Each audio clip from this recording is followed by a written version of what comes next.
I continue my real-time exegesis of, for now, the preface of The Science of Logic.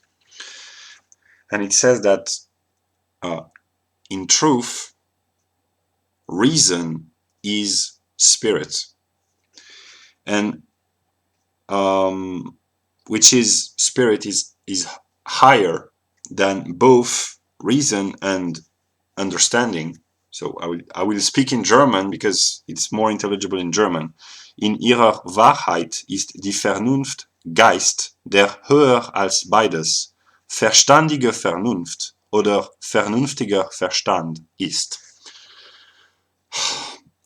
I said in my previous videos that reason is that faculty of the mind which grasp the opposite determinations of their understanding, their Verstand, in their unity, and their Verstand, which is, to simplify, it's the Kantian mind. Quality is quality, quantity is quantity, cause is cause, effect is effect. That's Verstandisch understanding. And their Verstand differentiates, separates, sets opposed predicates, opposed determinations. And Hegel says that spirit is that which contains within itself both der Verstand and die Vernunft. And I will illustrate this by the political field.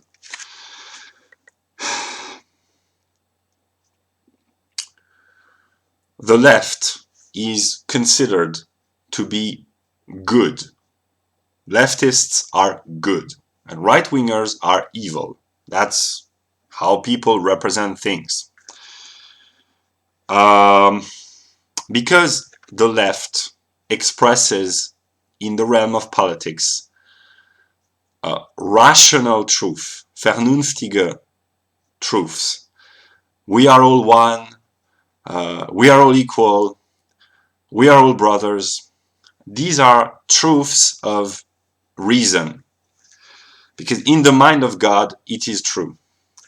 But the right is viewed as being evil because they are the principle of separation and difference, and they say we are not all one, we are separated into different classes, different races, different cultures, different religions. So the right in the realm of politics introduces difference, separation, negation. They negate the abstract universality proclaimed by the left.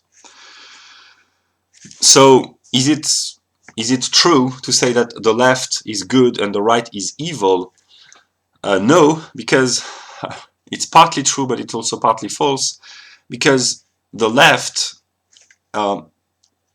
negates, in their proclamation of pure universality, they negate the particular, which is kind of evil in a way also. And the left are often hypocrites. They claim their virtues for their own personal good, because it's very interesting in the modern West to be a universalist, because it enables to feel good about yourself. And there are studies which show that when people claim their virtue, there are chemicals released in their brain which gives them pleasure. And when they morally punish, when they degrade morally, and when they feel self-righteous, there's a will to punish the other for being evil. There are also chemicals in the brain which are released which give pleasure, sadistic pleasure, to inflict pain onto the other while feeling self-righteous. So the leftists are not as good as they think they are, and the right-wingers are not as bad as they think they are, because the right-wingers speak the truth. So it's complex, because in the abstract the left is the good and the right is the evil, but in the development, leftists often deceive themselves, including, and right-wingers, they are honest. But to adopt a right-wing view of the world is depressing, because you see things as they really are, and it's very difficult, and it shatters your illusion, and it creates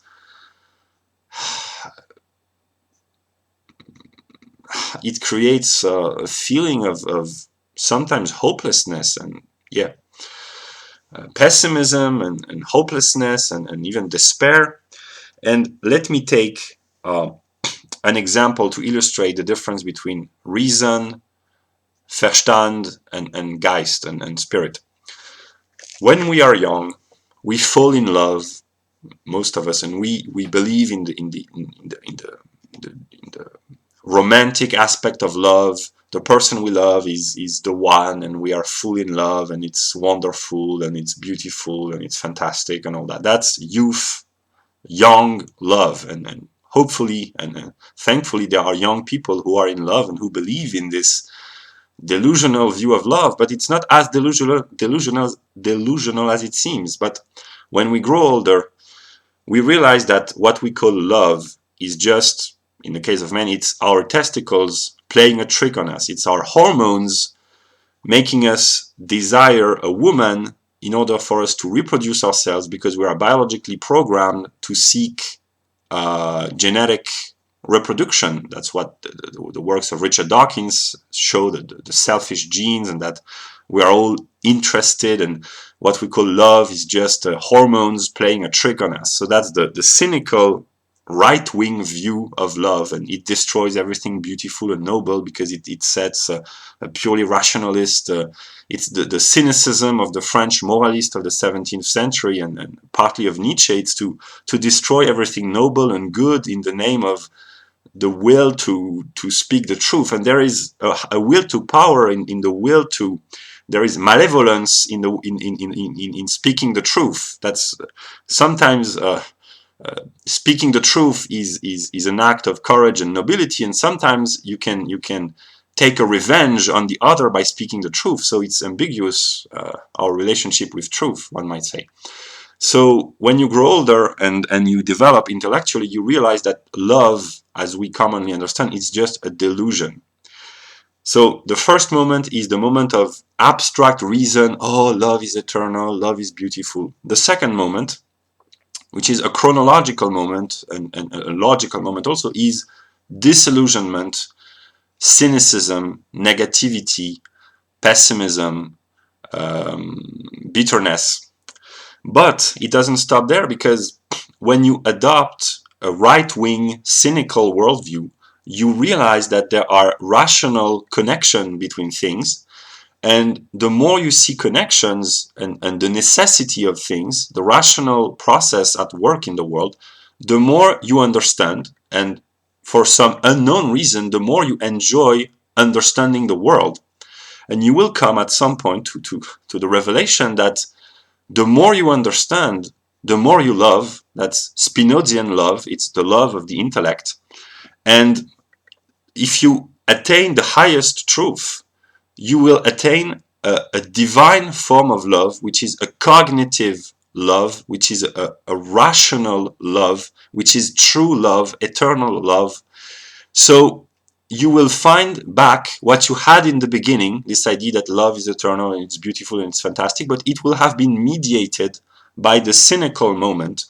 And this idea of eternal love is spiritual love, which is real love, which contains both moments in it. So yeah, that's just an illustration. Then he says that the movement, in its the simplicity of the determinations or the determinacy, is its equality with itself. So being is equal with itself. Being is infinite. Being is only in relation to itself. And its movement consists in separating itself from itself, and from this separation, reuniting itself with itself.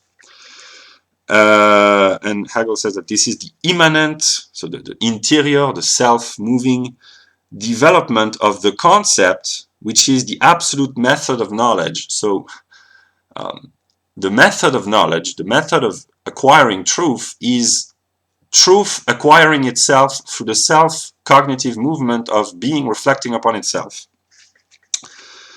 This is the immanent soul of the content. What is immanent is that which is within.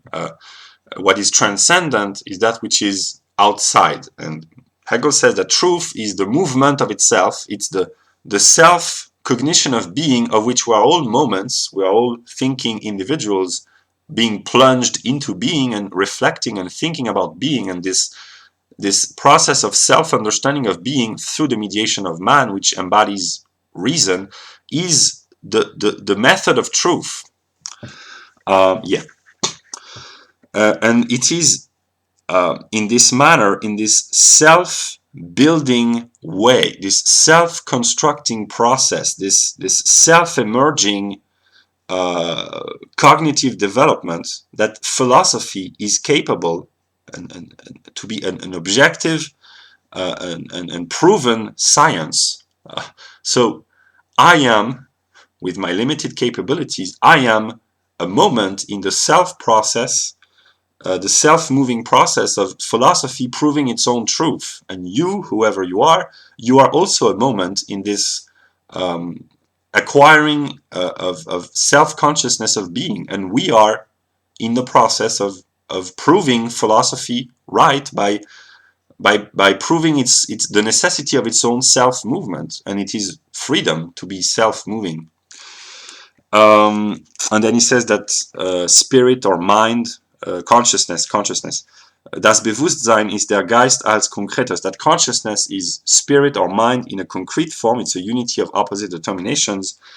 And the movement of consciousness, and every individual human is a consciousness, and the movement of his or her consciousness is moved by the pure essentialities, which are the pure logical determinations that we study in Hegel's logic, and the content of which, these essentialities, these logical spirits, these logical souls, constitute logic itself. And consciousness is appearing spirit. That's why I say that the world is the manifestation of my own mind, and that's why I'm seeking to understand my own mind and to understand the world, and that's why I'm producing these videos. That it is the essentialities, Wesenheiten, which gives itself its own objective presence. So by a process of which I don't yet understand, mind becomes objective to himself. It manifests itself. It becomes phenomenal. And the purpose of being in the world, as I understand it, is for me to find my own mind in the world and to give a rational explanation of the world and why the world is the way it is. Their self-movement, the self-movement of the pure thoughts, the pure logical categories in their movement, and the pure logical essences, is the self-movement, is their spiritual life. And the science of logic constitutes the presentation of their movement. So that's why, by studying the science of logic, the more one understands the movement of the pure thought forms, we understand more and more the movement of the world, which is just a reflection of the eternal logical idea in its self-movement. And that's why I can illustrate logical categories and logical knowledge by real examples from the world.